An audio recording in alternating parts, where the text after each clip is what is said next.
Right. அடுத்தது M face, M நிலை. M நிலைனா mitotic face அப்படின்றத ஞாபகம் வச்சுக்கோ.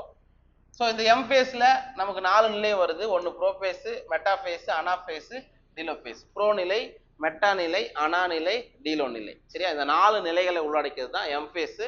நம்ம ஏற்கனவே படிச்சிருப்போம். இது ஒரு ஷார்ட் டூரேஷன், ஜஸ்ட் ஒன்லி 5% மட்டும்தான். 100%ல் ஒரு 5% டைம் தான் எடுத்துக்கும். அல்லது 24 hours ஹியூமன் செல் எடுத்துக்கிட்டோம்னா ஒன்லி 1 hourல முடியறது தான் எம் ஃபேஸ். எம் ஃபேஸ்ன்றது ரொம்ப ரொம்ப முக்கியமான ஃபேஸ். ஏன்னா இந்த இடத்துல தான் உங்களுக்கு என்ன ஆகும், குரோமோசோம்கள்ல இருக்கக்கூடிய குரோமேட்டிடுகள் பிரிஞ்சு 2 சேய் செல்லுக்கு, 2 புரோஜனிக்கு, 2 டாட்டர் செல்லுக்கு என்ன ஆகும், ஈக்குவலா பிரித்து கொடுக்கப்படக்கூடிய நிலைகள் எங்க நடக்கும் அப்படின்னா எம் ஃபேஸ்ல தான் நடக்கும். அப்படி இந்த எம் ஃபேஸ் முடிஞ்ச பிறகு, ப்ரோபேஸ், மெட்டாஃபேஸ், அனாஃபேஸ், டீலோஃபேஸ் முடிஞ்ச பிறகு சைட்டோகைனசிஸ் ஒரு ப்ராசஸ் நடந்தாதான் நமக்கு 2 செல்லு கிடைக்கும். சரியா? இதுல என்னென்னலாம் ஈவெண்ட்ஸ் இருக்குன்றத பார்க்கலாம். This is the most dramatic period of the cell cycle. இது வந்து செல் சைக்கிள்லயே மிகவும் முக்கியமான ஒரு கட்டம் அப்படின்னா இது எதை சொல்லலாம்னா இந்த எம் நிலையை தான் நீங்க சொல்லலாம். Involving a major reorganization of virtually all components of the cell. இதுல என்ன ஆகுது அப்படின்னா மேஜர் ரீஆர்கனைசேஷன் அப்படின்னா என்ன அர்த்தம், குரோமோசோம் தான் மெயினா இங்க என்ன ஆக போகுது, பிரிய போகுது. சரியா? அதே மாதிரி உங்களுக்கு இருக்கக்கூடிய செல் ஆர்கனல்ஸ் எல்லாமே 2 செல்லுக்கு தேவையானது உருவாக்கக்கூடிய இது எல்லாமே எங்க தான் நடக்குது, இந்த எம் ஃபேஸ்ல தான் நடக்கும். அதனால மிக முக்கியமான நிலை அப்படின்னு சொல்லலாம். since the number of chromosomes in the parent and progeny cells is the same, it is also called equational division. அப்படின்னா என்ன சொல்றாங்க, பேரண்ட் செல்லில் இருக்கக்கூடிய குரோமோசோமுடைய எண்ணிக்கையும் அதிலிருந்து வரக்கூடிய டாட்டர் செல்லில் இருக்கக்கூடிய குரோமோசோமுடைய எண்ணிக்கையும் ஒரே மாதிரியாக இருந்தால் அதை நம்ம என்னன்னு சொல்லலாம், ஈக்குவேஷனல் டிவிஷன், சரிசமமான பகுப்பு. அல்லது வேற என்ன சொல்வீங்க, மைட்டாசிஸ் சொல்லிக்கலாமா? இது என்ன சொல்லலாம், மைட்டாசிஸ் அப்படின்னு நீங்க சொல்லிக்கலாம். ஓகேவா? அதான் அந்த இடத்துல அர்த்தம். அதுக்கான அர்த்தமே அதான். நீங்க எதுவா இருந்தாலும் நம்ம ஏற்கனவே சொல்லியிருப்போம், மைட்டாட்டிக் செல் டிவிஷன் எந்த செல்லில் நடக்கும், உடல் செல் நடக்கும், சொமாட்டிக் செல்ல நடக்கும். அனிமல்ல சொமாட்டிக் செல்ல நடக்கும். சரியா? அனிமல்ல டிப்ளாய்டு செல்ல மைட்டாசிஸ் நடக்குமா, ஆப்ளாய்டு செல்ல நடக்குமா? டிப்ளாய்டு செல். யாரோ ஆப்ளாய்டு பேசுறீங்க, பேசக்கூடாது. அதுவே பிளான்ட்ல ஆப்ளாய்டு செல்லையும் மைட்டாசிஸ் நடக்கும், டிப்ளாய்டு செல்லையும் மைட்டாசிஸ் நடக்கும். இதான கான்செப்ட். அதை ஞாபகம் வச்சுக்கிட்டு இதுக்கு உள்ளவா. Though for convenience mitosis has been divided into 4 stages of nuclear division. நம்மளுடைய கன்வீனியன்ஸுக்காக மைட்டாசிஸ் டிவிஷனை நம்ம 4 ஸ்டெப்ஸா பிரிக்கிறாங்க. சரிங்களா? அப்ப அந்த நியூக்ளியர் டிவிஷன், அதாவது உட்கரு பகுப்பு அப்படின்றது எப்படி நடக்குது, 4 இதுல நடக்குது. உட்கரு பகுப்புன்றது 4 இதுல நடக்குது. அது என்னென்ன, அதை தான் என்ன சொல்றாங்க, கேரியோ கைனசிஸ். கேரியோனா நியூக்ளியஸ், கைனசிஸ்னா பிரிதல். அப்ப நீங்க பாக்குறீங்க, கவனிச்சுக்கோ, ப்ரோபேஸ், மெட்டாஃபேஸ், அனாஃபேஸ், டீலோஃபேஸ், இது 4ம் என்னதுன்னா கேரியோ கைனசிஸ். இட் மீன்ஸ் இது ஃபுல்லாவே இந்த 4 ஸ்டேஜிலுமே உங்களுக்கு நியூக்ளியஸ் தான் என்ன ஆக போகுது, டிவைட் ஆக போகுது. இது மட்டுமே அதை தான் அவங்க சொல்றாங்க. இந்த 4 ஸ்டேஜும் எதில் உள்ளடக்கியது, கேரியோ கைனசிஸ், உட்கரு பகுப்படைதல்ல வரும். It is very essential to understand that cell division is a progressive process and very clear cut lines cannot be drawn between various stages. அதாவது முக்கியமானது இங்க என்ன சொல்றாங்க, முக்கியமா நீங்க புரிஞ்சு கொள்ள வேண்டிய விஷயம் என்னன்னா, cell division is a progressive process. அடுத்தடுத்து வேற வேற மாதிரி என்ன ஆகும், நடந்துகிட்டே இருக்கும். ஒரே மாதிரியான விஷயம் நடக்காது. சரிங்களா? இப்போ ப்ரோபேஸ்ல ஒன்று நடக்குதுன்னா மெட்டாபேஸ்ல வேற ஒன்று நடக்கும், மெட்டாபேஸ்ல நடக்கிறது அனாபேஸ்ல வேற ஒன்று நடக்கும். அந்த மாதிரி கொஞ்சம் கொஞ்சமா மாறக்கூடிய ஒரு செயல்முறை. And very clear cut lines cannot be drawn between various stages. அதனால உங்களால கிளியரா அக்யூரட்டா இந்த ஸ்டேஜ்ல குரோமோசோம் இப்படித்தான் பிரிஞ்சு இருக்கும், இப்படிதான் ஒட்டிட்டு இருக்கும். சரியா? ப்ரோபேஸ்ல இருந்து குரோமோசோம் இந்த அளவுக்கு திக்னஸா இருக்கும் அப்படின்னு உங்களால சொல்ல முடியாது. ஏன்னா இப்ப இவனை யோசித்து பாருங்க, இப்ப ஒரே இடத்துல நான் இப்படி நிக்கிறேன், என்ன போட்டோ எடுக்கிறது ஈஸி. சரியா? நான் இப்படியும் இப்படியும் ஷேக் ஆகிட்டே இருந்தேன்னா முடியாது. இதுதான். ஏன்னா அடுத்தடுத்த ஸ்டேஜுக்கு இப்ப ஒண்ணு இல்லப்பா, பஸ்ஸுக்கு ஒருத்தன் ஓடிட்டே இருக்கான், அவனை போட்டோ எடுத்தா கிளியரா வருமா, அவனுக்கு வராது. நின்னுக்கிறவனை போட்டோ எடுத்துப்பார் வரும். அந்த மாதிரி இந்த செல் டிவிஷன் அப்படின்றது ப்ரோபேஸ், மெட்டாபேஸ், அனாபேஸ், டீலோபேஸ்ன்றது தொடர்ச்சியா நடந்துகிட்டே இருக்கும். அதனால உங்களுக்கு கிளியர் கட்டான டயக்ராம வரைவது கடினம்னு சொல்றாங்க. அதான் அந்த ஒவ்வொரு ஸ்டேஜில் இருக்கிறது எப்படி இருக்குன்னு எக்ஸாக்டா சொல்றது உங்களுக்கு முடியாத விஷயம் அப்படின்னு சொல்றாங்க. ஓகேவா? So karyokinesis involves following 4 stages: prophase, metaphase, anaphase, telophase. தமிழ்ல புரோநிலை, மெட்டாநிலை, அனாநிலை, டீலோநிலை. அவ்வளவுதான். சரியா? இது வரைக்கும் புரியுதா? ஓகே, சரி. ஃபர்ஸ்ட் நம்ம என்ன பார்க்க போறோம்? புரோபேஸ். சரியா? புரோபேஸ். இந்த இடத்துல படத்தை பார்த்துட்டு அப்புறம் நம்ம உள்ள வரலாம், என்ன நடக்குது அப்படின்றது இந்த படத்தை பார்த்துட்டு பார்க்கலாம். இது என்சிஆர்டியோட டயக்ராம் தான். இது வந்து ஏர்லி புரோபேஸ், முன் புரோநிலை. ஏர்லி புரோபேஸ்னா முன் புரோநிலை, அதாவது புரோநிலைக்கு முன்னாடி என்ன ஈவெண்ட் நடக்குது அந்த படம். சரியா? இது வந்து லேட் புரோபேஸ், புரோபேஸ் முடிகிற கண்டிஷன் அல்லது முடிஞ்ச பிறகு உங்களுக்கு எந்த மாதிரி இருக்குன்னா அது லேட் புரோபேஸ்ல பார்க்கலாம். புரியுதா? ரைட். இப்போ நீங்க இந்த இடத்துல படத்துல இருக்கிறது அனிமல் செல் எக்ஸாம்பிள் எடுத்துக்கணும். ஒரு அனிமல் செல் இருக்கு. அனிமல் செல்லுல இது யாரு? செல் மெம்பரேன், பிளாஸ்மா சவ்வு, அவ்வளவுதான். சரியா? அது பிளான்ட் செல்லா வச்சுன்னா செல் வால், அவ்வளவுதான் வித்தியாசம், வேற ஒண்ணும் இல்ல. அப்ப இது யாரு? Nuclear membrane. ஒட்டு மொத்தமா நியூக்ளியஸ் தான், நான் ஒத்துக்கிறேன். இது ஒட்டு மொத்த ஸ்ட்ரக்சரும் நியூக்ளியஸ் தான். அண்ட் இது வந்து நியூக்ளியார் மெம்பரேன். ரைட்டா? இது நீங்க என்ன சொல்லலாம்? குரோமாட்டின் ஃபைபர்ஸ் வந்து இப்பதான் கொஞ்சம் கொஞ்சமா திக் ஆகுது, கண்டென்ஸ் ஆகுது அப்படின்னு அர்த்தம். மேபி இது குரோமோசோம் தான், ஏர்லி குரோமோசோம் சொல்லிக்கலாம், அல்லது ப்ரோ குரோமோசோம், அந்த ஸ்டேஜ் கண்டிஷன்ல இருக்கு. ஓகேவா? அவ்வளவுதான். நியூக்ளியஸ்குள்ள வேற என்ன ஸ்ட்ரக்சர் இருக்கும்? நியூக்ளியோலஸ் இருக்கும், உட்கரு மணின்னு ஒரு ஸ்ட்ரக்சர் இருக்கும். அது இந்த இடத்துல காமிக்கல. யூஸ்வலா அதுவும் என்ன ஆகும், கொஞ்சம் கொஞ்சமா மறைய ஆரம்பிக்கும். ஓகேவா? அண்ட் இந்த இடத்துல யார் இருந்திருக்கும்? செல் ஆர்கனல்ஸ் இருந்திருக்கும். அதை நமக்கு காமிக்கல. நம்ம பாக்குறது ஒன்லி நியூக்ளியஸ் எப்படி டிவைட் ஆகுதுன்றது தான் நமக்கு கொடுத்துருக்காங்க. சரிங்களா? அப்ப ஏர்லி புரோபேஸ்ல என்ன நடக்குது அப்படின்ற ஈவெண்ட்டை மட்டும் நான் சொல்லிட்டு அப்புறம் லைனுக்கு போகலாம். இப்படி இருக்கக்கூடிய நியூக்ளியார் மெம்பரேன், அதாவது உட்கரு சவ்வு மறைய ஆரம்பிக்கிறது. சரியா? நியூக்ளியார் மெம்பரேன் என்ன ஆகுது? கொஞ்சம் கொஞ்சமா மறைய ஆரம்பிக்குது. அதனாலதான் இந்த சின்ன சின்ன கோடு நடுவில் கேப் கொடுத்துக்கிறாங்க. இப்பதான் ஸ்டார்ட் ஸ்டேஜ். ஏன்னா இது ஏர்லி புரோபேஸ். ஏர்லி புரோபேஸ்ல ஆரம்பம் ஆகிறது. சரியா? Disintegration of nuclear membrane starts. அவ்வளவுதான். ரைட்டா? ரைட். அதுக்கு அடுத்தது ரெண்டாவது என்ன ஈவெண்ட் நடக்குது? குரோமாட்டின் ஃபைபர்ல இருந்து குரோமோசோம் என்ன ஆகுது? கண்டென்ஸ் ஆகுது. அதாவது தமிழ் என்ன சொல்லுவீங்க? சுருக்கம் அடைகிறதா, கொஞ்சம் திக்கா மாறுது. இது ரெண்டு ஸ்டேஜ் தான் நம்ம இதுல பார்க்க முடியும். சரியா? அப்புறம் நியூக்ளியோலஸ் என்ன ஆகும்? உட்கருமணி உள்ள இருந்ததுன்னா அது என்ன ஆகும்? அதுவும் என்ன ஆகும்? கொஞ்சம் கொஞ்சமா மறைய ஆரம்பிக்கும். அதுவும் கொஞ்சம் கொஞ்சமா மறைய ஆரம்பிக்கும். இது early prophase. Sir late prophase வந்துட்டோம். இங்க பாருங்க, புரோபேஸோட கடைசி நிலையில இருக்கீங்க. அப்ப ரொம்ப மறைஞ்சிச்சா? நியூக்ளியர் மெம்பரேன் இப்படி இருந்த நியூக்ளியர் மெம்பரேன் நீங்க என்ன ஆயிருக்கு? ரொம்ப இன்னும் கொஞ்சம் மறைஞ்சிட்டு இருக்கு. ஒரு மேபி ஒரு 50% மேல மறையுதுன்னு வச்சுக்கோங்க. சரிங்களா? அண்ட் இந்த மாதிரி இருக்கக்கூடிய குரோமோசோம் மேலும் கண்டென்ஸ் ஆகிட்டு, குரோமாட்டின் ஃபைபர் மேலும் கண்டென்ஸ் ஆயிட்டு குரோமோசோமா தெரியுதா? இது எங்க நடக்குது? Late prophase. சரி சார், ஏர்லி புரோபேஸும் முடிஞ்சுது, லேட் புரோபேஸும் முடிஞ்சுது. இப்ப ரெண்டுமே முடிஞ்சிச்சு சார். புரோபேஸோட ஃபைனல் ஸ்டேஜ்ல என்ன இருக்கும்? புரோபேஸோட ஃபைனல் ஃபுல்லா இது என்ன ஆயிட்டு இருக்கோம்? மறைஞ்சிட்டு இருக்கோம். ஒன்லி குரோமோசோமுடைய ஸ்ட்ரக்சர் மட்டும்தான் இருக்கும், நியூக்ளியோலஸ் மறைஞ்சிட்டு இருக்கும். சரி? அப்போ ஒரு கொஸ்டின் கேட்டான், புரோபேஸ்ல முடிஞ்சிருச்சுன்னா புரோபேஸ் நிலையில இறுதியில எந்த மாதிரியான ஸ்டேஜ் செல்லுல இருக்கும் அப்படின்னா, உட்கரு உறை காணப்படாது, நியூக்ளியர் மெம்பரேன் காணப்படாது, அதே மாதிரி நியூக்ளியோலஸ் காணப்படாது, குரோமோசோம் குரோமாட்டின் ஃபைபர்ஸ் குரோமோசோமா கண்டென்ஸ் ஆயிருக்கும். அவ்வளவுதான். இந்த 3 பாயிண்ட் தான் புரோபேஸுக்கான விவரம். இங்க நமக்கு பிரிச்சு கொடுத்துக்கிறாங்க. ஏர்லி புரோபேஸ்ல எப்படி நடந்திருக்கும், லேட் புரோபேஸ்ல என்ன நடந்திருக்கும் அப்படின்ற ஈவெண்ட்டை கொடுத்துருக்காங்க. இதுக்கு நமக்கு புக்ல என்ன கொடுத்துருக்காங்கன்றத பார்க்கலாமா? ரைட். புரோபேஸ் வாங்க. Prophase, which is the first stage of karyokinesis of mitosis, follows the S and G2 phase of interphase. என்ன சொல்றாங்க அப்படின்னா, நம்ம ஏற்கனவே பார்த்துட்டோம். இது செல் சைக்கிள். செல் சைக்கிள்ல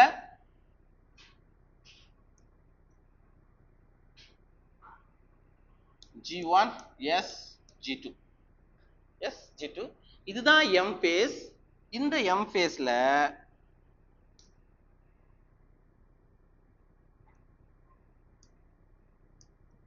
இது புரோபேஸ், இது மெட்டாபேஸ், இது அனாபேஸ், இது டீலோபேஸ், இது சாரி சைட்டோகைனசிஸ் ஞாபகம் வச்சு ஓகேவா ரைட் இவங்க என்ன சொல்றாங்க அப்படின்னா ProBass which is the first stage of karyokinesis நம்ம எதை karyokinesis சொல்றோம் இதைத்தானே karyokinesis சொல்றோம் ப்ரோபேஸ் மெட்டாபேஸ் அனாபேஸ் டீலோபேஸ் இதைத்தான் நம்ம karyokinesis சொல்றோம் அப்ப இந்த karyokinesisல ப்ரோபேஸ் தான் என்னது ஃபர்ஸ்ட் ஸ்டேஜ் சரிங்களா follows the S and G2 phases அப்படின்னா என்ன சொல்றாங்க இது எதுக்கு அப்புறம் வருது அப்படின்னா S phase G2 phaseக்கு அப்புறமா தான் எது தொடங்குது ப்ரோபேஸ் அப்ப G2க்கு அடுத்த நிலைன்னு சொல்லலாம் அல்லது Sக்கு அடுத்தது G2 நடந்த பிறகு ப்ரோபேஸ் நடக்குதுன்னு சொல்றாங்க எப்படி வேணாலும் ஞாபகம் வச்சுக்கோ சரிங்களா உங்களுக்கு क्वेश्चंस எப்படி வரலாம்னா இன்டர்கைனஸ் முடிஞ்ச பிறகு இடைநிலைக்கு அப்புறம் துவங்கக்கூடிய ஸ்டேஜ் எதுன்னு கேட்டாலும் ப்ரோபேஸ் தான் G2க்கு அப்புறம் எதுன்னு கேட்டாலும் ப்ரோபேஸ் தான்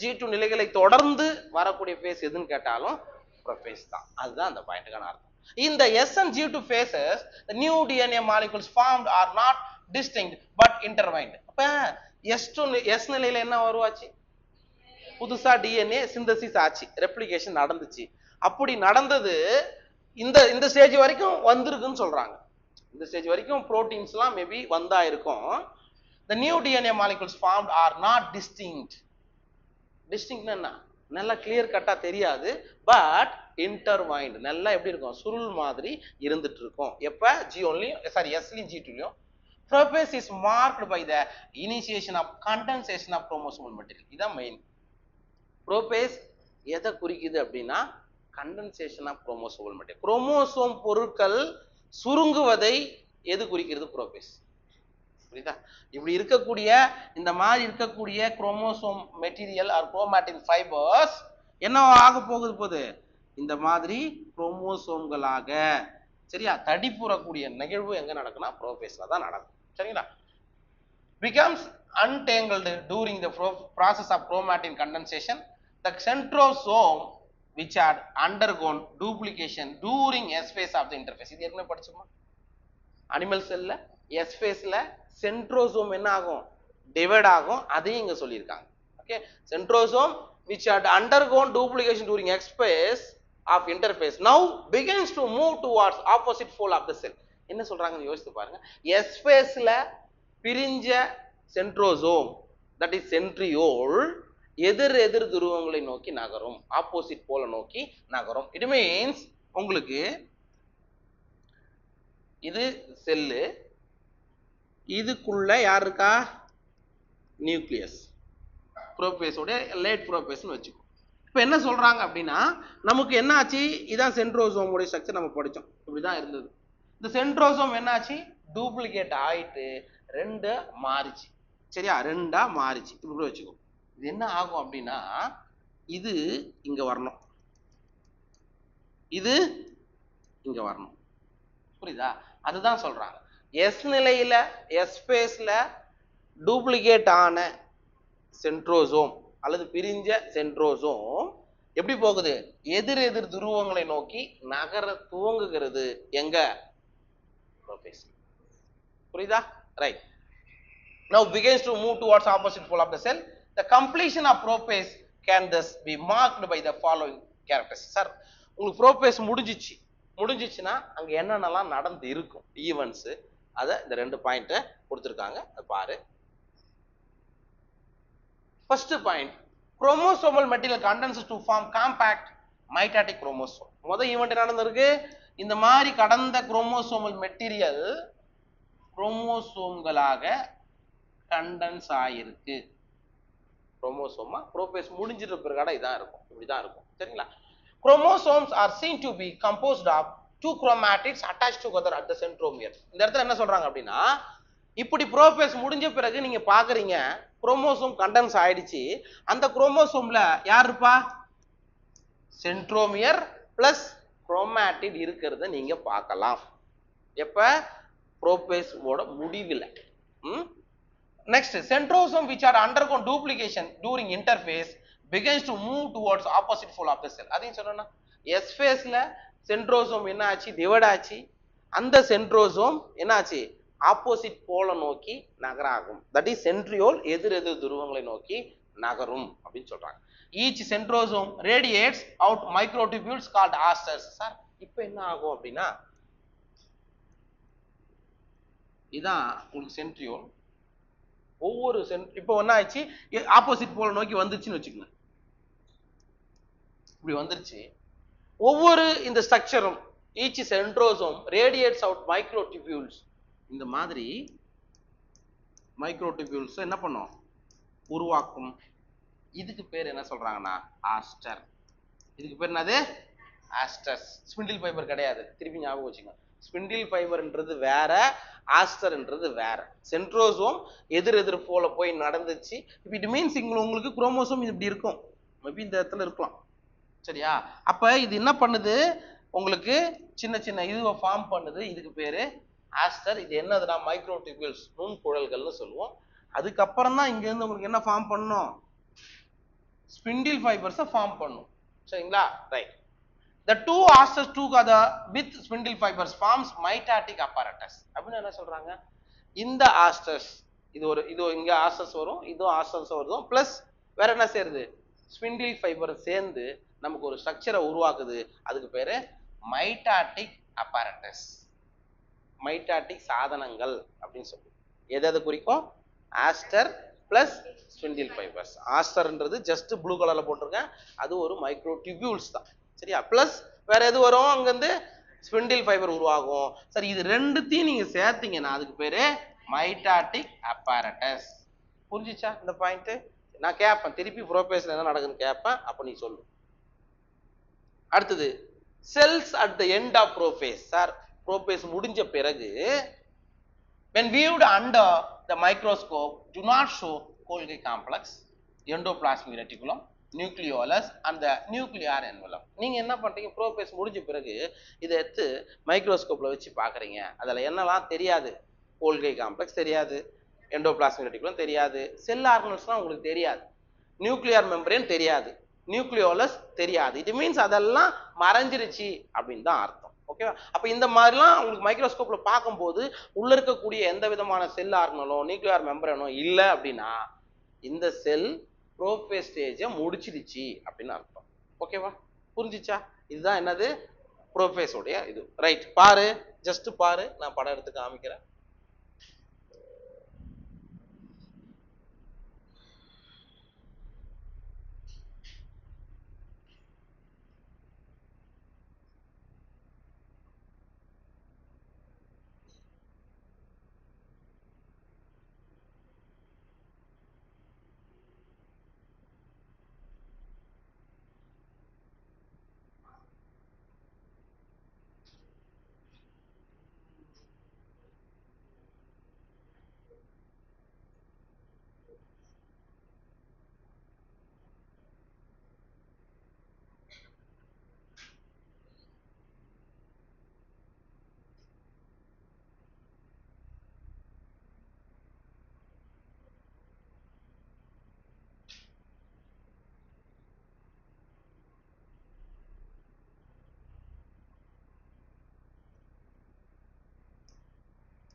ரைட், இந்த படத்தை பாரு. இது ப்ரோபேஸ் உடைய ஸ்டேஜ். என்ன சிரிக்கிற, சொல்லு, என்ன படத்தை பார்த்து சொல்லு.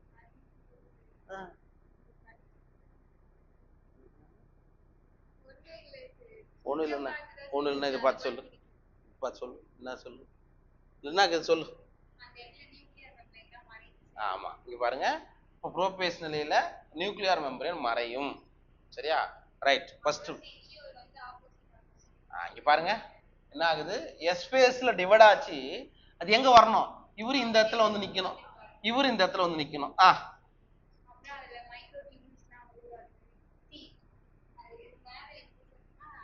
என்னமோ சொன்ன, ஆஸ்டர்ஸ் உருவாகுது. ஆஸ்டருக்கு பேரு மைக்ரோடிப். ஆஸ்டர் வந்து எதால ஆனதுன்னா மைக்ரோடிபியூல்ஸ். சரி,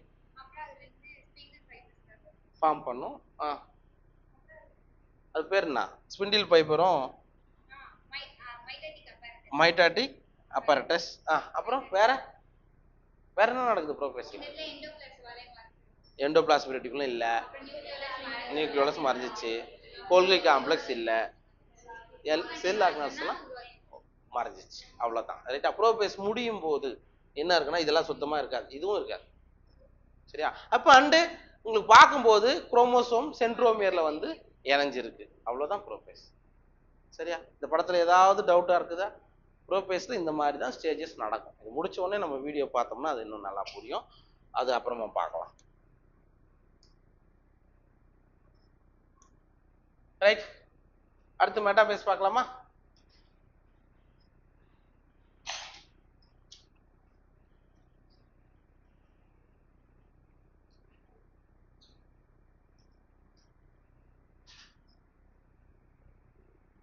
இந்த படத்தை பார்த்துட்டு அப்புறம் நோட்ஸ்க்கு வரலாம். ரைட், இப்ப மெட்டாபேஸ் ஸ்டேஜ்ல உங்களுக்கு என்ன ஈவெண்ட் நடக்கும் அப்படின்னா, சென்ட்ரியோல்ல இருந்து வரக்கூடிய ஸ்பிண்டில் ஃபைபர்ஸ் எங்க போய் அட்டாச் ஆகும்? குரோமோசோம்ல கைனட்டோகோர்ல போயிட்டு அட்டாச் ஆகும். இப்ப இந்த பக்கம் ஒரு சென்ட்ரியோல், இந்த பக்கம் ஒரு centriole. Just you can see, இதுதான் யாரு? ஆஸ்டர். இங்க கொடுத்துருக்காங்களா, இதுதான் ஆஸ்டர். இது யாரு? இது ஸ்பிண்டில் ஃபைபர்ஸ் ராஜா, இது ஆஸ்டர் ராஜா. அவ்வளவுதான். இதைத்தான் நீங்க மைட்டாட்டிக் apparatus படிச்சீங்க. ஓகேவா? இப்ப கவனி, இது ஆப்போசிட் போல நோக்கி வரும். இது வந்து கரெக்டா வந்து நிக்கல பாருங்க. இது வந்து டிரான்சிஷன்ஸ் டு மெட்டாபேஸ். மெட்டாபேஸ்க்கு மாறும்போது எந்த மாதிரியான ஈவென்ட் நடந்துட்டு இருக்குதுன்னு கொடுத்துருக்காங்க. மெட்டாபேஸ் ஸ்டேஜ்ல என்ன நடக்கணும்? ப்ரோபேஸ்ல முடிஞ்சு மெட்டாபேஸ்க்கு வரும்போது என்ன ஈவென்ட் நடந்துட்டு இருக்கு அப்படின்னா, உங்களுடைய ஸ்பிண்டில் ஃபைபர்ஸ் எங்க போய் அட்டாச் ஆகுது? கைனட்டோகோர்ல, சென்ட்ரோமியருக்கு பக்கத்துல இருக்கக்கூடிய கைனட்டோகோர்ல போயிட்டு அட்டாச் ஆயிடுச்சு. எல்லாத்துக்குமே ஆயிடுச்சா? இது இப்ப என்ன பண்ணுது? டிரான்சிஷன் மெட்டாபேஸ் என்ன பண்ணுது? மேபி இப்படி அப்படி கடக்கும். அதெல்லாம் என்ன பண்ணணும்? ஒரே லெவலுக்கு கொண்டு வரணும். அது எப்படி நடக்கும்? கைனட்டோகோர்ல தான் இணைஞ்சிருக்கு. இது எப்படி இந்த இடத்துல நேரா வந்து நிற்கும்? மெட்டாபேஸ் முடிவுல ஈக்குவட்டோரியல் பிளேட்னு சொல்லுவோம், மையத்தட்டுன்னு சொல்லுவோம்ப்பா. அங்க வந்து நிற்குது. எப்படி? ஸ்பிண்டில் ஃபைபர்ஸ் அதுக்கு ஈக்குவலுக்கா? இப்ப பாருங்க, இப்ப இங்க இருக்குது, இது சென்டர்ல வரணும். என்ன நடந்திருக்கும் நீங்க நினைக்கிறீங்க? கீழ இருந்து போறாரு பாரு இந்த ஸ்பிண்டில் ஃபைபர், இது இழுத்து இருக்கும். இது இழுத்தா இது இங்க வந்துருமா? அதே மாதிரி இந்த குரோமோசோம் ஈக்குவட்டோரியல் பிளேட்டுக்கு வரணும்னா மேல இருக்கிற ஸ்பிண்டில் ஃபைபர் சுருங்கி இருக்கணும். அவ்வளவுதான் நடக்கும். சரிங்களா? அப்படி நடந்து மெட்டாபேஸோட முடிவுல உங்களுக்கு என்ன நடக்குது அப்படின்னா, இதுக்கு பேர் தான் ஈக்குவட்டோரியல் பிளேட்டு, மையத்தட்டு. சரியா? இப்ப எல்லா குரோமோசோமும் இந்த மாதிரி ஒரு மீடியன்ல ஒரே லைன்ல வந்து அமைவது தான் எங்க மெட்டாபேஸ் குறிக்கும். அதுதான் நம்ம பார்க்க போறோம். அதுல என்ன ஈவென்ட்ஸ் நடக்குது அப்படின்றத பார்த்துலாமா? சரி,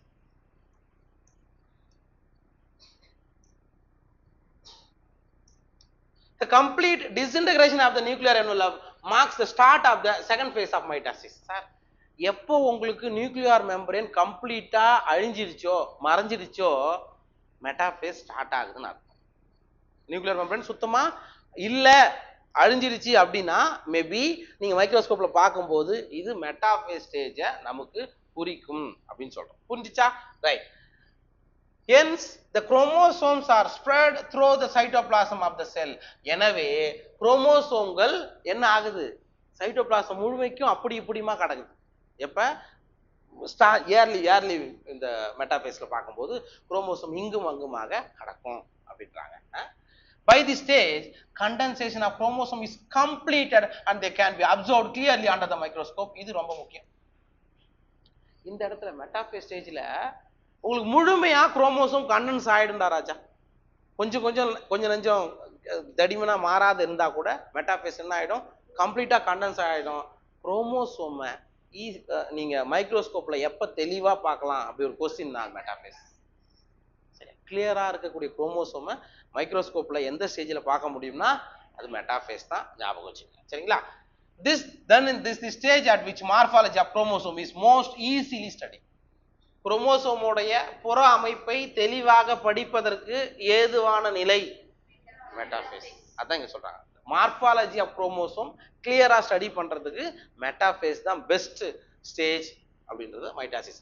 At this stage, metaphase chromosome is made up of two sister chromatids which are held together by the centromere. இந்த ஸ்டேஜ்ல நீங்க பார்க்கும்போது என்ன சொல்றாங்க?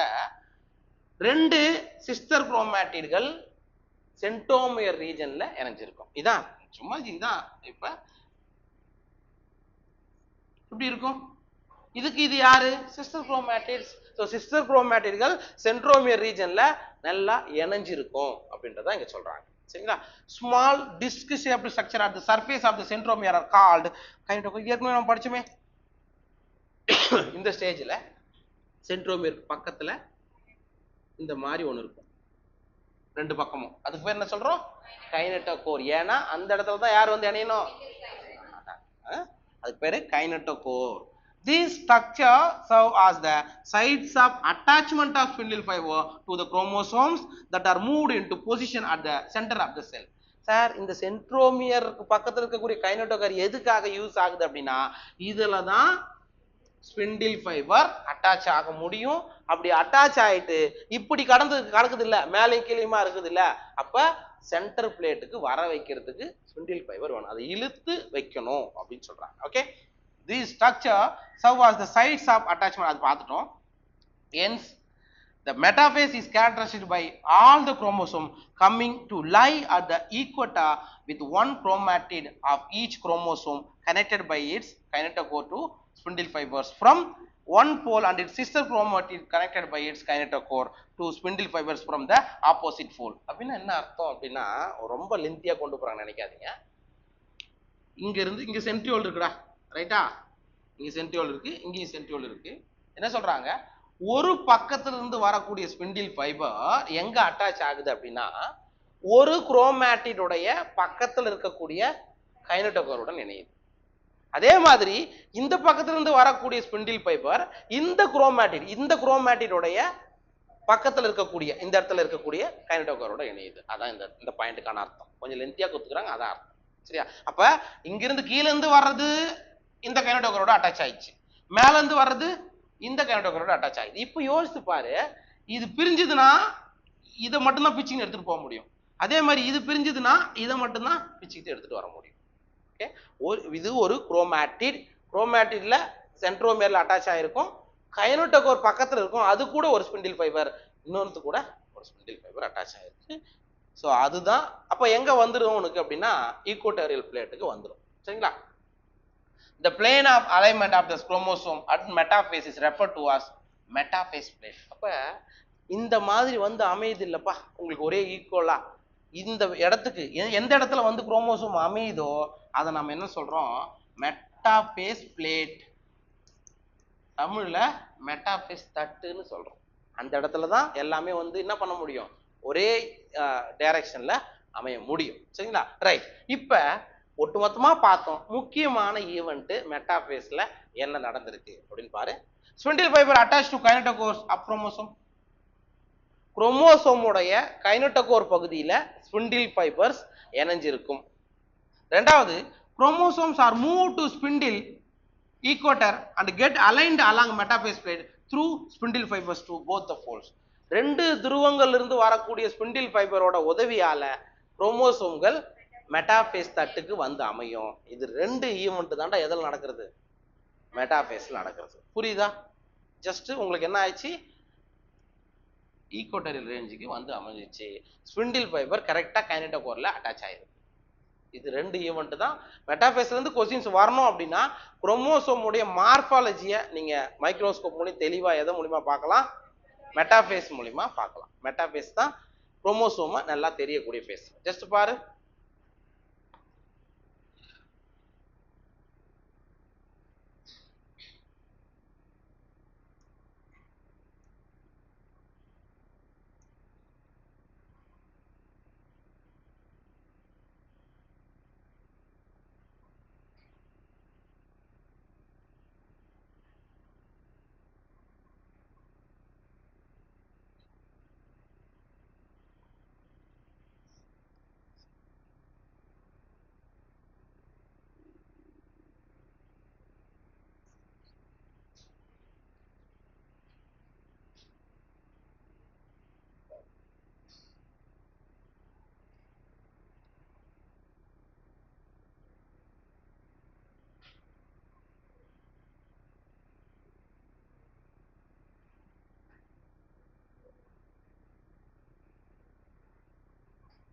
ரைட். இந்த படத்தை பார்த்துக்கோ, அந்த படம் புரியலன்னா இதை பார்த்துக்கோ. மெட்டாபேஸ் ஸ்டேஜில் எக்ஸாக்டா உங்களுக்கு என்ன நடக்குது, இந்த பிளேட்டுக்கு பேர் தான் ஈக்குவட்டோரியல் பிளேட், புரியுதா, அல்லது மெட்டாபேஸ் பிளேட். மெட்டாபேஸ் தட்டுன்னு சொல்லலாம், ஈக்குவட்டோரியல் பிளேட்னு சொல்லலாம். அப்ப என்ன ஆகுது, எல்லா குரோமோசோமும் ஒரே ரேஞ்சுக்கு வந்துருச்சா? இதுதான் மெட்டாபேஸ். மெட்டாபேஸ் பிளேட்ல எல்லா குரோமோசோமும் வந்து அமையறதுக்கு பேர் தான் மெட்டாபேஸ்ன்னு சொல்றோம். நல்லா பார்த்துக்கலாம், குரோமோசோமும் நல்லா பார்த்துக்கலாம். சரி ரைட். ஏதாவது டவுட் இருக்கா பாரு அதுல?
ரைட், பார்த்துட்டியா? டவுட் இருக்கா? சரி, அடுத்தது நம்ம பார்க்க போறது அனாஃபேஸ். சார் அனாஃபேஸ் என்ன சார் ஈவெண்ட் நடக்கும்? ஏற்கனவே நீங்க மெட்டாஃபேஸ்ல இந்த மாதிரி ஒரு ஸ்டேஜ் பாத்தீங்களா? ஈக்குவட்டோரியல் பிளேட்ல என்ன ஆகுது, உங்களுக்கு குரோமோசோம் வந்து மையத்துல வந்து அமைஞ்சிச்சு. மேல யார் அட்டாச் ஆயிருந்தா? ஸ்பிண்டில் ஃபைபர்ஸ் மேல அட்டாச் ஆயிருந்தா. ஓகேவா சார்? இங்க என்ன சார் நடக்கும் அப்படின்னா, இந்த ஸ்பிண்டில் ஃபைபர்ஸ் இருக்கு இல்லையாப்பா, இந்த ஸ்பிண்டில் ஃபைபர்ஸ் இந்த பக்கம் இழுக்கும். இட் மீன்ஸ் இது சுருங்கும், இது மேல இருக்குது இல்ல, இது என்ன ஆகும்? மேல் நோக்கி இழுக்கும். அப்ப ரெண்டு பக்கமும் பிடிச்சி எனக்கு பாதி உனக்கு பாதின்னு சொல்லிட்டு இழுக்கும் போது என்ன ஆகும் அப்படின்னா, இது பிச்சுக்கும். எது பிச்சுக்கும்? குரோமாட்டிட் பிரிஞ்சு போயிடும். சரி, அதான் சென்ட்ரோமியர் டிவைட் ஆனா மட்டும்தான் உங்களுக்கு என்ன ஆகும்? குரோமாட்டிட் பிரியும். இந்த இடத்துல குரோமோசோம் பிரியுதுன்னு சொல்லவே கூடாது. மைட்டாசிஸ்ல அனாஃபேஸ்ல குரோமாட்டிட் பிரியுது, குரோமோசோம்கள் பிரியல. அது நம்ம மியாசிஸ் படிக்கும்போது பார்க்கலாம் அதுக்கு என்ன வித்தியாசம் அப்படின்னு. அப்ப இப்படி பிரியும் போது என்ன ஆகும்? இது இதை பிடிச்சி இழுக்கும். இழுக்கும் போது எப்படி போகும் அப்படின்னா,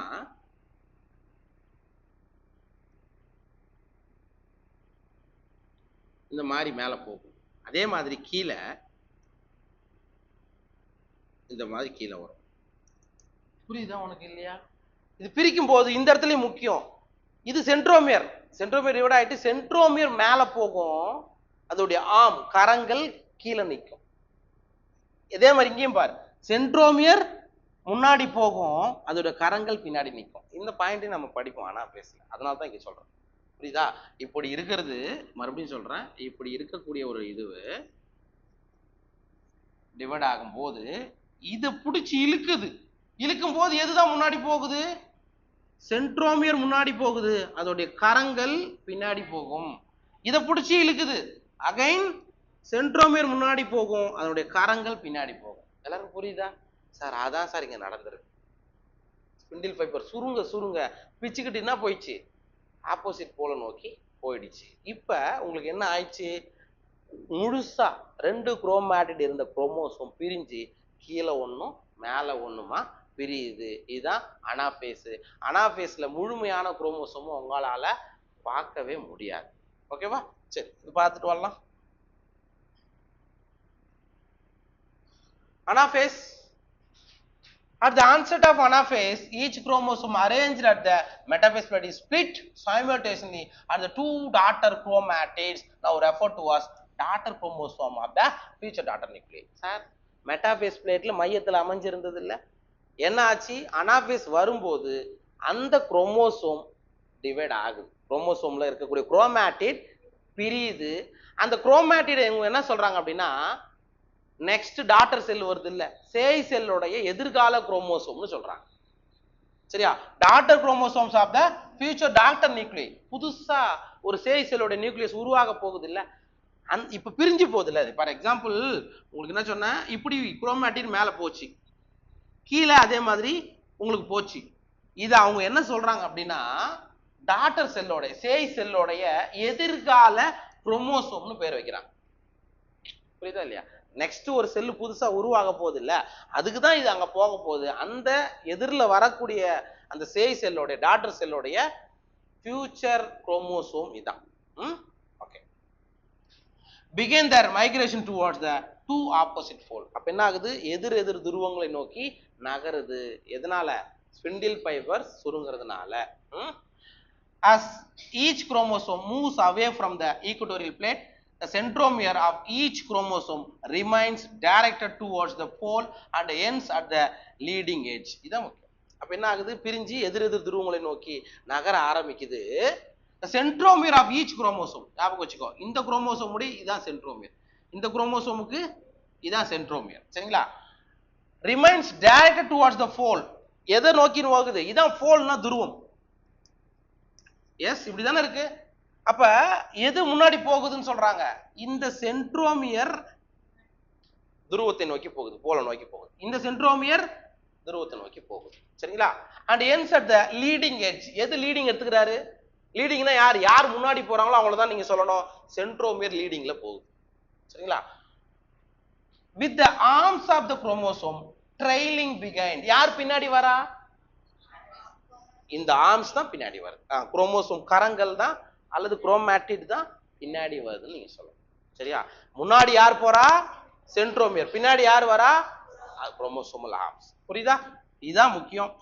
thus anaphase stage is characterized by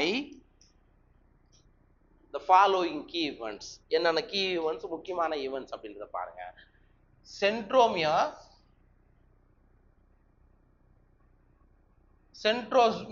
split and chromatid separates.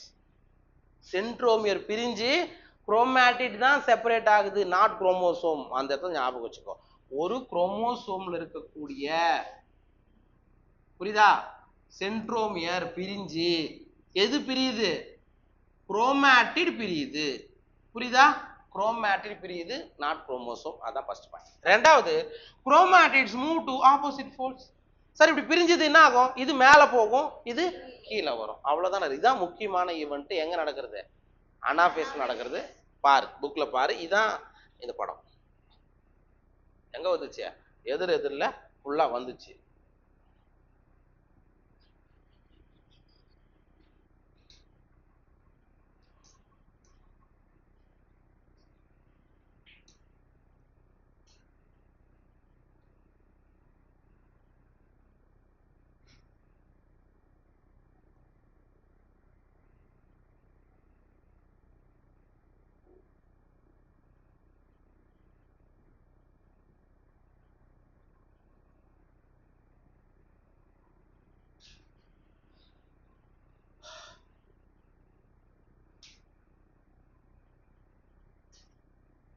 Chandru பாத்துட்டியா?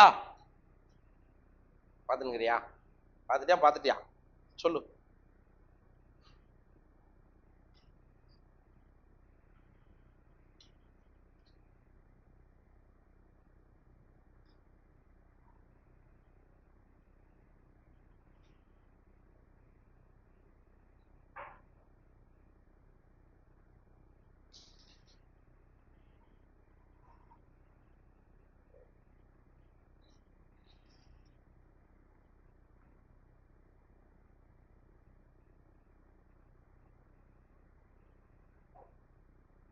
S, முடிஞ்சிச்சா? நெக்ஸ்ட் டியூலோபேஸ். சந்திர, ப்ரோபேஸ்ல என்ன படிச்சோம்? உட்கர்சவும் மறைஞ்சிரும். Very good. குரோமோசோம் கண்டென்ஸ் ஆயிடுச்சு. குரோமாட்டின் ஃபைபர்ல இருந்து குரோமோசோமா சுருக்கம் அடை கண்டென்சேஷன்.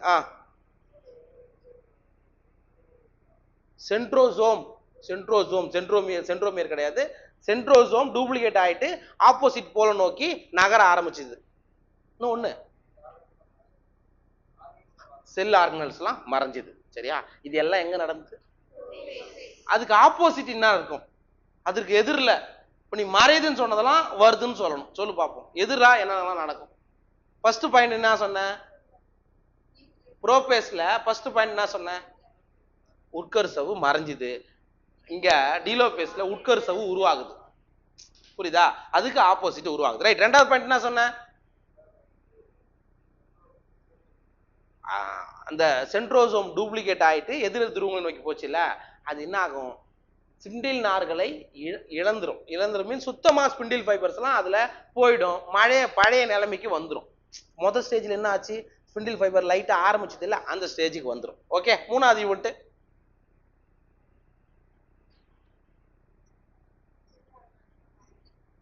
செல் ஆர்கனல்ஸ்லாம் மறையும் சொன்னல, இங்க என்ன ஆகும், உருவாகும். அப்புறம் இன்னொரு பாயிண்ட் விட்டிய, இன்னொரு பாயிண்ட் என்ன பாயிண்ட் விட்டா, உட்கரு நியூக்ளியோலஸ் வந்து அங்க மறைஞ்சிச்சு, இங்க உருவாக ஆரம்பிக்கும். அவ்வளவுதான்டா. இது புரோபேஸுக்கு அப்படியே ஆப்போசிட் தான் டீலோபேஸ். பார்த்தலாமா? ரைட், இந்த மாதிரி ஆயிடும். டீலோபேஸ் முடிவுல உங்களுக்கு என்ன ஆயிடும், பழைய நிலைமைக்கு வந்துடும். இங்க பாரு, இதுல ஸ்பிண்டில் ஃபைபர்ஸ் இருக்கா, ஸ்பிண்டில் ஃபைபர்ஸ் மறைஞ்சிடும், ஸ்பிண்டில் நார்கள் மறைஞ்சிடும். சரிங்களா?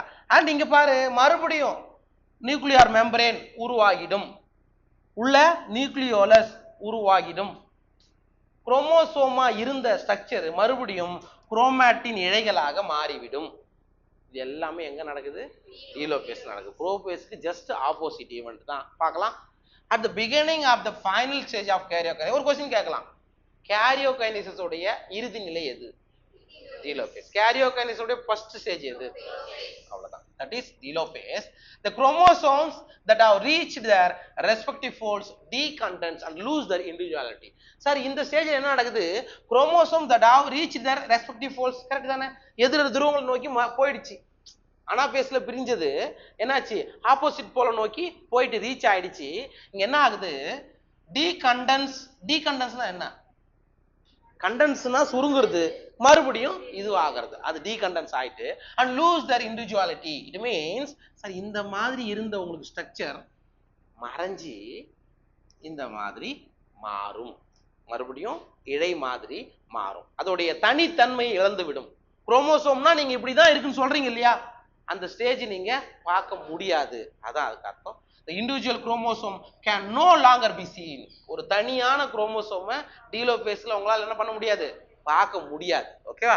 And each set of chromatin material tends to collect at each of the two poles. இப்போ என்ன சொல்லிட்டாங்க, பார்க்க முடியாதுன்னு சொல்லிட்டு each set of chromatin material னு சொல்லிட்டாங்க. ஏன்னா குரோமோசோம் உங்களுக்கு தெரியாது. அப்ப இது என்ன மாறிட்டு இருக்கும், இது ஒரு மேல இருக்கும், அதே மாதிரி இது கீழே இருக்கும். அதான் இங்க இதுக்குள்ள எப்படி இருக்கும், இப்படி இருக்கும், இதுக்குள்ளேயும் எப்படி இருக்கும் அப்படின்றாங்க. This is the stage which show the following key events. இந்த ஸ்டேஜ்ல என்னென்னலாம் முக்கியமான key event நடக்கும் அப்படின்னா, first chromosome cluster at opposite spindle folds and their identity is lost as discrete elements. என்ன சொல்றாங்க, குரோமோசோம் உடைய கிளஸ்டர் வந்து எதிரெதிர் துருவங்களை நோக்கி நகர்ந்து அதோடைய தனித்தன்மையை இழந்துவிடும், குரோமாட்டினா மாறிவிடும் அப்படின்றாங்க. ரெண்டாவது, nuclear envelope develops around the chromosome clusters at each fold forming two daughter nuclei. அப்ப இப்படி போன பிறகு மேல என்ன உருவாகுது, நியூக்ளியார் மெம்பரேன் உருவாகிறது, உட்கரு சவ்வானது உருவாகிறது. at each fold forming two daughter nuclei. இப்ப பார்க்கிறதுக்கு உங்களுக்கு எப்படி தோணும், ரெண்டு இப்படி நடந்த விஷயங்கள் போச்சு, இப்ப என்னாச்சு, ரெண்டு டாட்டர் நியூக்ளியா உங்களுக்கு தோற்றம் அளிக்கும். Nucleolus, கோல்கை complex and ER reform. மறுபடியும் இந்த ஆர்கனல்ஸ், நியூக்ளியோலஸ், உட்கரு மணி, கோல்கை காம்ப்ளெக்ஸ், எண்டோபிளாச வலை மறுபடியும் உருவாக ஆரம்பிக்கும். இதுதான் என்னது, டீலோபேஸ். பாரு, இது வரைக்கும் புரோபேஸ், மெட்டாபேஸ், அனாபேஸ், டீலோபேஸ், இந்த 4 ஈவென்ட்டும் கேரியோகைனசிஸ் டீலோபேஸோட முடியுது. பாரு,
சரி பாரு, நெக்ஸ்ட் வந்து சைட்டோகைனசிஸ்.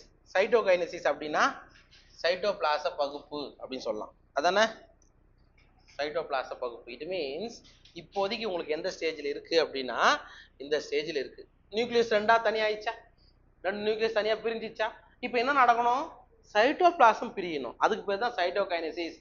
இதுதான் சைட்டோபிளாசம் குறிக்கிறது. நமக்கு இந்த செல் மெம்பரேன் இருக்குல்ல, செல் மெம்பரேன் செல் வால் என்ன ஆகும், கொஞ்சம் கொஞ்சமா உள்நோக்கி இப்படி அது ஈவெண்ட் வேற மாதிரி ரெண்டுத்துல வேற ரெண்டு நடக்கும். ஓகே, கொஞ்சம் கொஞ்சமா வளர்ந்து வளர்ந்து வளர்ந்து ரெண்டு செல்லா, இது ஒரு செல் இது ஒரு செல்லா தனித்தனியா பிரியறதுக்கு பேர் தான் எங்க, அதுக்கு பேர் தான் என்னது சைட்டோகைனசிஸ். சரிங்களா, அந்த ஈவெண்ட் எப்படி நடக்குது அப்படின்றத இதுல பாருங்க. Mitosis accomplishes not only the segregation of duplicate chromosome into daughter nuclei, but the cell itself is divided into two daughter cells by the separation of cytoplasm called cytokinesis, at the end of which cell division gets completed. அதாவது என்ன சொல்றாங்க அப்படின்னா, mitosis வந்து எப்போ முடியும் அப்படின்னா, just nucleus divide ஆனது மட்டும் மைட்டாசிஸ் முடிஞ்சிச்சு நீங்க சொல்ல முடியாது. நியூக்ளியஸ் டிவைட் ஆன பிறகு சைட்டோபிளாசமும் டிவைட் ஆனா மட்டும்தான் மைட்டாசிஸ் முடிஞ்சிருக்குன்னு சொல்றாங்க. அதான் ஃபர்ஸ்ட். சரியா, முதல்ல அப்ப நியூக்ளியஸும் டிவைட் ஆகிருக்கணும், சைட்டோபிளாசமும் டிவைட் ஆகிட்டு ரெண்டு தனி செல்லா வந்தாதான் மைட்டாசிஸ் முடியுது, இல்லைன்னா மைட்டாசிஸ் முடியல அப்படின்னு சொல்றாங்க. அப்ப மைட்டாசிஸ் கம்ப்ளீட் ஆகணும்னா எந்த ஸ்டேஜும் முடியணும், சைட்டோகைனசிஸும் முடியணும். ஞாபகம் வச்சு. சரிங்களா, இன் அனிமல் செல், விலங்கு செல்ல எப்படி நடக்குது சைட்டோகைனசிஸ் பார்க்கலாம். This is achieved by the appearance of furrow in the plasma membrane. நமக்கு அனிமல் செல்ல என்ன இல்லை, செல்வால் கிடையாது. சரிங்களா, அனிமல் செல்ல செல்வால் கிடையாது. அங்க எப்படி நடக்குது சைட்டோபிளாசம் ஃபார்மேஷன் அப்படின்னா, இது டீலோஃபேஸ் ஸ்டேஜ். டீலோஃபேஸ் ஸ்டேஜில் உங்களுக்கு இந்த மாதிரி இருக்குது. செல் ஃபர்ரோ அனிமல் செல் அப்படின்னா என்னன்னா, ஜஸ்ட் வெளியிலிருந்து உள்நோக்கி வளரணும். புரியுதா, இங்கிருந்து உள்நோக்கி வரணும். இதுக்கு பேர் தான் செல் ஃபர்ரோ, செல் வரப்புன்னு சொல்லுவாங்கடா. கொஞ்சம் கொஞ்சமா நடந்து போயிட்டு அப்படி என்ன ஆயிடும், உங்களுக்கு ரெண்டு செல்லு பிரிஞ்சிடும். அப்ப வெளியிலிருந்து உள்நோக்கி வளரும். அதான் இந்த டைரக்ஷன். எங்க அனிமல் செல்ல, பிளான்ட் செல்ல உள்ள இருந்து வெளி நோக்கி போகும். அதையும் பார்த்துக்கணும். ஓகேவா. The furrow gradually deepens. கொஞ்சம் கொஞ்சமா இந்த furrow அப்படின்றது கொஞ்சம் கொஞ்சமா என்ன ஆகுது, உள்ள வளர்ந்துகிட்டே போகுது. And ultimately joins in the center, dividing the cell cytoplasm into two. Ultimately ஃபைனலா அது என்ன ஆயிடுது, ரெண்டும் இணைஞ்சிச்சா, ரெண்டும் இணைஞ்சிச்சுன்னா ரெண்டு சைஸ் எல்லாம் மாறிடுமா, அதான் அதுக்கான அர்த்தம். ஓகே, சைட்டோபிளாசம் ரெண்டா பிரிஞ்சிச்சு. பிளான்ட் செல்ஸ் அது, இது வந்து அனிமல் செல்ல வெளியிலிருந்து உள்நோக்கி வளர்ந்துச்சு. இன் பிளான்ட் செல்ஸ் எங்க இருக்கு, however are enclosed by relatively inextensible cell wall. plant cell என்ன சார் இருக்குது, செல் வால் இருக்கு. அது வந்து செல் வால் உங்களுக்கு உள்ள வளையும் மேல போகும் அப்படின்னு நீங்க சொல்ல முடியுமா? செல் வால் வந்து inextensible கொடுத்துருக்கானா இல்ல, அது என்ன ஆகாது, இழுக்கவும் முடியாது சுருக்கவும் முடியாது. அப்ப இந்த மாதிரி உங்களுக்கு என்ன ஆகாது, வெளியிலிருந்து உள்நோக்கி வளராது. எங்க பிளான்ட் செல்ல. சரிங்களா, therefore they undergo cytokinesis by a different mechanism. அதனால தாவர செல்கள்ல சைட்டோபிளாச பகுப்பு அப்படின்றது வேற விதமான மெக்கானிசம் நடக்குதுன்னு சொல்றாங்க. in plant cells wall formation starts in the center of the cell. சரிங்களா, அப்படின்னு என்ன சொல்றாங்க இங்க பாருங்க. ஜஸ்ட் இந்த மாதிரி இருக்குன்னு வச்சுக்கோங்க, இந்த மாதிரி இருக்கு, இந்த வளைவு கூட வர வேண்டாம், இப்படி இருக்கு. ஏற்கனவே மேல ஒரு டாட்டர் நியூக்ளி, கீழே ஒரு டாட்டர் நியூக்ளி வந்துச்சு. செல்வால் என்ன ஆகாது, உள்நோக்கி வளராது, இல்ல உள்ள மடியாது அப்படின்னு சொல்லிட்டோம். அப்ப என்ன ஆகும், ஏற்கனவே உள்ள நமக்கு எண்டோபிளாஸ்மிக் ரெட்டிகுலம் படிச்சோமா, கோல்கி காம்ப்ளெக்ஸ் படிச்சோம். இதுல வெசிக்கல்னு ஒரு ஸ்ட்ரக்சர் படிச்சோமா, சின்ன சின்னதா இருக்கும். அது என்ன ஆகும் அப்படின்னா, இந்த இடத்துல இப்படி ஒண்ணு ஒண்ணா இங்க வந்து ஜாயிண்ட் ஆகும். புரியுதாப்பா, இது ஜாயிண்ட் ஆகி கொஞ்சம் கொஞ்சமா உள்ள இருந்து வெளியே போகுது. ஞாபகம் வச்சுக்கோ, போயிட்டு செல்வால ரீச் ஆச்சுன்னா உங்களுக்கு என்ன ஆயிடும், ரெண்டு செல்லு வந்தோம். சரியா, அங்க வந்து செல் ஃபர்ரோ, அது வந்து பிளாஸ்மா மெம்பரேனே உள்நோக்கி நடக்குது. ஆனா இங்க செல் பிளேட்னு சொல்லுவோம்.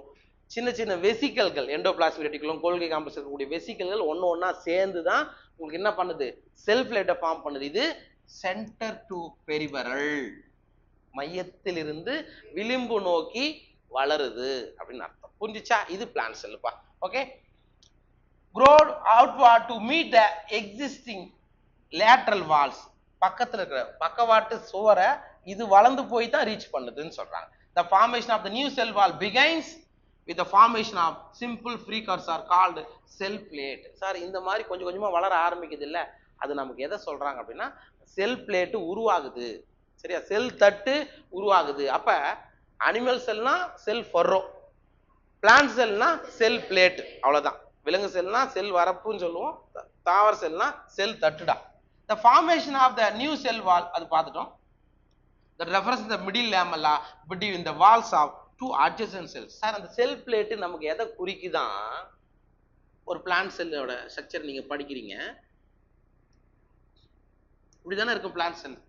சரியா? அந்த பிளான்ட் செல்ல இவர் யாரு?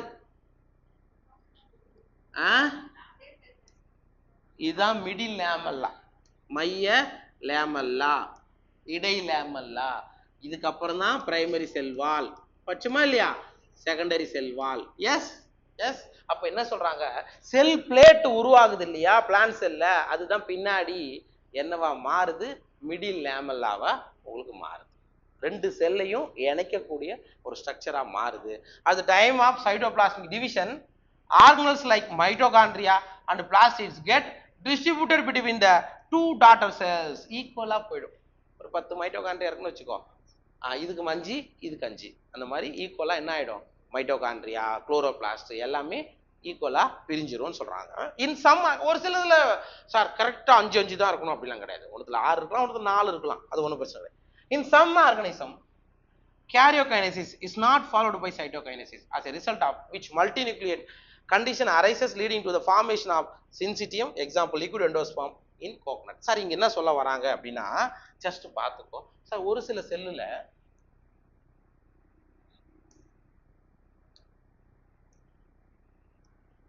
பிளான்ட் செல்லு தான். பிளான்ட் செல் என்ன ஆச்சு? நியூக்ளியஸ் மட்டும் டிவைட் ஆயிட்டு, ஆனா என்ன நடக்கல?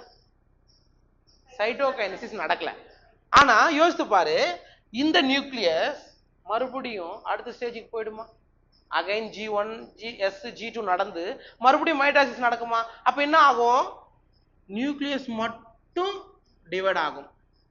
2ன்றது 4ஆ மாறுச்சு, இந்த 4 சேர்ந்து 8ஆ மாறுமா? எஸ். ஆனா என்ன நடக்கல? சைட்டோகைனசிஸ் உங்களுக்கு நடக்கல. ஒன்லி கேரியோகைனசிஸ் மட்டும் தான் ஒரு செல்ல நடந்துகிட்டே இருக்கு. அப்படின்னா ஒரு செல்லுக்குள்ள நிறைய நியூக்ளியஸ் சேருமே தவிர செல் வால் தனியா வராது, செப்பரேட் செல்லா இருக்காது. சார் இந்த கண்டிஷனுக்கு பேர் தான் என்ன சொல்றாங்க? சின்சிட்டியம். அதுக்கு பேர் என்ன சொல்றாங்க? சின்சிட்டியம். இதுக்கு எதுக்கு எக்ஸாம்பிள்னா liquid endosperm in coconut, that is nuclear endosperm. எண்டோஸ்போமோட டைப் படிச்சீங்களா? இப்படி இருக்குன்னா எண்டோஸ்போம் வெறும் நியூக்ளியஸ் மட்டும்தான் இருக்கும், அதான் நியூக்ளியர் எண்டோஸ்போம். இப்போ தேங்காயில தண்ணி, இளநீர் இருக்குல்ல, இளநீர் எதுக்கான example? liquid endosperm or free nuclear endosperm. ஏன்னா நிறைய நியூக்ளியஸ் தான் இருக்கும், என்ன இருக்காது? செல் வால் இருக்காது, செல் வால் ஃபார்மேஷன் நடக்காது. அந்த கண்டிஷன் பேர் சின்சிட்டியம். Example liquid endosperm. புரிஞ்சுச்சா? சந்திர என்ன புரியல சொல்லு பாக்குறது. சின்சிட்டியம்ன்றது ஒரு வார்த்தை. ஒரு செல்லுக்குள்ள நிறைய நியூக்ளியஸ் இருந்தா அதுக்கு பேர் சின்சிட்டியம். ஏற்கனவே ஃபங்கைல சீனோசைட்டிக்னு ஒரு கண்டிஷன் படிச்சிருப்பீங்க. செல்லுக்குள்ள நிறைய நியூக்ளியஸ் இருக்கும், மேபி அந்த மாதிரி நீ வச்சுக்கலாம். அது இல்லாம இது ஒன்று படிச்சுப்பேன், டபிட் இதுக்குள்ள வரும். ஸ்லைம் மோல்டு படிச்சுப்பீங்க. ஸ்லைம் மோல்டு, பிளாஸ்மோடியம்னு ஒரு ஸ்ட்ரக்சர் படிச்சீங்களா? இந்த மாதிரி தான் உள்ள ஒரு செல்லுக்குள்ள நிறைய நியூக்ளியஸ் இருக்கும், தனித்தனி செல்லு மாதிரி செல் வால் ஃபார்மேஷன் இருக்காது. அந்த கண்டிஷனுக்கு பேர் சின்சிட்டியம். தமிழ்லயும் அதே தான். எக்ஸாம்பிள் திரவ எண்டோஸ்பம், கோகனட்ல இருக்கிறது திரவ எண்டோஸ்பம். சரியா? ரைட், பாரு.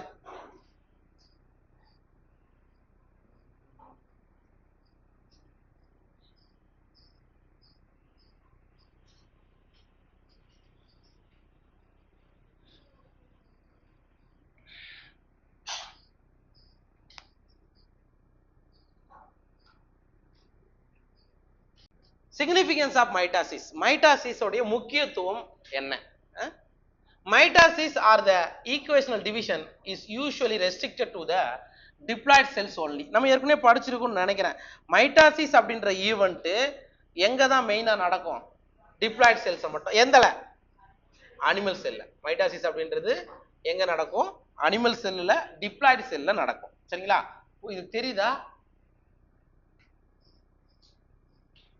சரி. However, in some lower plants படிச்சோம் பிளான்ட்ல and in some social insects இந்த இடத்துல எதை ஞாபகம் வச்சுக்கணும்? அனிபி. ஓகேவா? Haploid cells also divide by mitosis. நம்ம ஏற்கனவே இது படிச்ச பாயிண்ட் தான். அனிமல் செல்ல டிப்ளாய்டு செல்ல தான், தட் மீன்ஸ் சொமாட்டிக் செல்ல உங்களுக்கு என்ன நடக்கும்? மைட்டாசிஸ் நடக்கும். லோயர் பிளான்ட்ஸ்ல சே ஃபார் எக்ஸாம்பிள் ஆல்கே. சரி, அதே மாதிரி சோசியல் இன்செக்ட்னா அனிபியை குறிக்கும். இங்கெல்லாம் ஹாப்ளாய்டு செல் ஒற்றை மடி n நம்பர் ஆஃப் செல்ல கூட மைட்டாசிஸ் நடந்து மறுபடியும் என்ன உருவாக்கும். சரியா? யூசுவலா இப்படிதான் மைட்டாசிஸ் நடக்கும் அனிமல் செல்ல. 2n 2n இருக்கணும், என்னன்னா n இருக்கணும். அப்ப பிளான்ட் செல்ல வந்து இது ரெண்டு ஈவெண்ட்டுமே இருக்கும். ஆனா அனிமல் செல்ல இது மட்டும் தான் இருக்கும். ஈக்குவேஷனல்னா அதான் ஈக்குவேஷன் ஒரே மாதிரி தான் அங்க இருக்கணும். சரியா? இதுல தாயில 12 இருந்துன்னா சேயிலையும் 12 தான் வரணும். சரியா? தாயில 12 இருந்து இங்க 10 அந்த மாதிரிலாம் வராது. ஓகேவா? சரி, it is very essential to understand the significance of this division in the life of an organism. இந்த இடத்துல நீங்க முக்கியமா கவனிக்கணும்.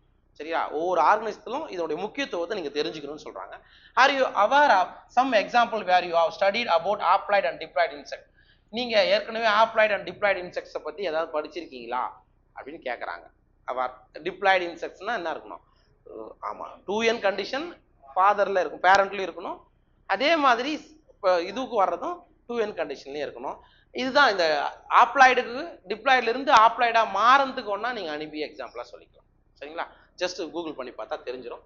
Mitosis usually result in the production of diploid daughter cells with identical genetic complement. இதுதான் இப்ப என்ன சொல்றாங்க அப்படின்னா, மைட்டாசிஸை பொறுத்த மட்டும் இது பேரண்ட் உள்ள எப்படி இருக்கா? 2n கண்டிஷன் இருக்கு. உங்களுக்கு மைட்டாசிஸ் முடிவில் என்ன ஆச்சு? 2 டாட்டர் செல் கிடைச்சது. ரெண்டுத்திலுமே என்ன கண்டிஷன் தான் இருக்கு? சார், இதுல ஜெனடிக் மெட்டீரியல் இந்த இடத்துல ஜீன் இந்த இடத்துல இருக்குன்னா இதுலயும் அதே மாதிரி ஜெனடிக் மெட்டீரியல் இந்த இடத்துல தான் ஜீன் இருக்கும். புரியுதுங்களா?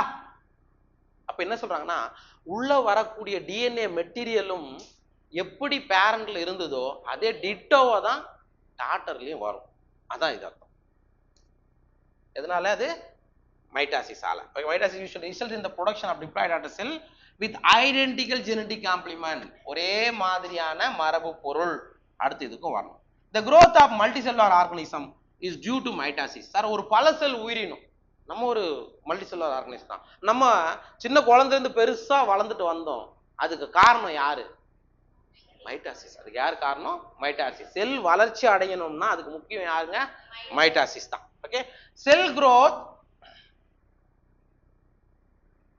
growth results in disturbing the ratio between the nucleus and the cytoplasm. Sir, sell growth நடக்குதுன்னு வச்சுக்கோ, செல் வளர்ச்சி நடக்குதுன்னு வச்சுக்கோ, சைட்டோபிளாஸ்டோட அளவும் நியூக்ளியஸோட ரேஷியோவும் என்ன ஆகும்? வளர வளர மாறிக்கிட்டு தான் வரும். அப்ப ரேஷியோ ஒரு செல்லுக்குள்ள ஒரு நியூக்ளியஸ்னா ஒரு நியூக்ளியஸ் தான் இருக்கும். அதுக்கு சைட்டோபிளாசமும் என்ன ஆகணும்? இன்க்ரீஸ் ஆகணும். சரிங்களா? It therefore becomes essential for the cell to divide to restore the nucleocytoplasmic ratio. அப்ப என்ன ஆகணும்? செல் வளர்ச்சி அடைஞ்சாலும் சைட்டோபிளாஸ்டோட அளவும் நியூக்ளியஸோட அளவும் ரேஷியோ எப்படி இருக்கணும்? ஒன்னாவே இருக்கணும். அதை ரீஸ்டோர் பண்ணணும்னா உங்களுக்கு என்ன நடக்கணும்? மைட்டாசிஸ் நடக்கணும். சரிங்களா?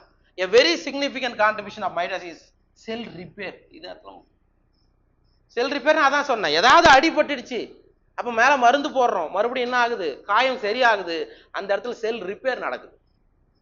செல் ரிப்பேர் நடக்குது. அப்ப செல் ரிப்பேர் நடக்குது அப்படின்னா அங்க என்ன டிவிஷன் தான் நடக்கணும்? மைட்டாசிஸ் தான் நடக்கணும். ஓகே.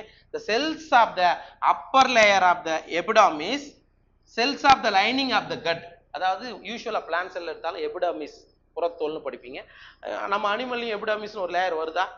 படிச்சிருப்பீங்களா? அதே மாதிரி cells of the lining of the gut, நம்முடைய குடல் பகுதியில் வரக்கூடிய lining and blood cell RBC WBC இருக்குல்ல, ஆர் பீயிங் கான்ஸ்டன்ட்லி ரிப்ளேஸ்ட். கரெக்டா இல்லையா? இப்போ நீங்க ஆர்பிசி டபிள்யூபிசி இதெல்லாம் படிக்கிறீங்க, அது ஃபுல்லாவே லைஃப் ஸ்பான் முழுமைக்கும் உயிரோட இருக்குதா? மறுபடியும் மாறுது இல்ல? அப்போ அதெல்லாம் மாறுறதுக்கான காரணம் மைட்டாசிஸ் தான். மைட்டாசிஸ் நடக்கணும்னா இதெல்லாம் திருப்பி திருப்பி வந்துட்டு இருக்காது, அழிஞ்சது வந்துட்டு இருக்காதுன்னு சொல்றாங்க. மைட்டாடிக் டிவிஷன் இந்த மெரிஸ்டமேட்டிக் டிஷ்யூ எங்க பிளான்ட்டோடைய டிப்பு, ரூட்டோடைய டிப்பு, ஷூட்டோடைய டிப்ல யார் இருக்கா? மெரிஸ்டமேட்டிக் செல் இருக்கு, ஆக்கத்திசு செல்கள் இருக்கு. அது என்ன ஆகும்? தொடர்ச்சியா பகுப்படையுமா? ரைட். அதுக்கு காரணம் மைட்டாசிஸ் தான். The apical and lateral cambium result in a continuous growth of plants throughout the life. தாவரங்கள் அதனுடைய வாழ்நாள் முழுமைக்கும் தொடர்ச்சியா வளருது அப்படின்னா அதுக்கு காரணம் மெரிஸ்டமேட்டிக் டிஷ்யூ. அங்க என்ன டிவிஷன் நடக்குது? மைட்டாசிஸ் நடக்குது. அதான் அர்த்தம். ஓகே. லேட்டரல் கேம்பியம்னா என்ன? பக்கவாட்டோட வளர்ச்சிக்கு. எபிக்கல்ன்றது நுனி வளர்ச்சிக்கு. இதுக்கும் காரணம் யார் தான்? மைட்டாசிஸ் தான். அப்போ மைட்டாசிஸுடைய முக்கியத்துவம் பேரண்ட்ல என்ன மாதிரியான ஜெனட்டிக் எலமெண்ட் இருக்கோ, மரபு பொருள் என்ன இருக்கோ அதே இது டாட்டர் செல்லுக்கும் வரும். சரிங்களா? டிப்ளாய்டுனா டிப்ளாய்டு, ஆப்ளாய்டுனா ஆப்ளாய்டு. இதுக்கு தான் மைட்டாசிஸ். அதே மாதிரி ஒரு மல்டி செல்லுலார் ஆர்கனிசம் growth வளர்ந்துக்கிட்டே இருக்கணும் அப்படின்னா மைட்டாசிஸ் நடக்கணும். அதுக்கு அடுத்தது செல் ரிப்பேர், டேமேஜ் ஆன பார்ட்டு உங்களுக்கு என்ன ஆகும்? நல்லா மறுபடியும் சீராகணும்னா அதுக்கு யார் வேணும்? மைட்டாசிஸ் வேணும். சரிங்களா? இதுதான் மைட்டாசிஸ் உடைய ரொம்ப ரொம்ப முக்கியம். அண்ட் எந்தெந்த இடம்ன்றத போச்சு. Epidermis, cells of the lining of the gut and blood cell. தாவரங்கள்ல வாழ்நாள் முழுவதும் வளர்ச்சி நடந்துகிட்டே இருக்கும். அதுக்கு காரணம் மெரிஸ்டமேட்டிக் டிஷ்யூ. அங்கேயும் என்னதான் நடக்குது? தட்ஸ் ஆல் அபவுட் மைட்டாசிஸ் உடைய சிக்னிஃபிகன்ஸ். சரியா? புரிஞ்சுதா? புரியலையா?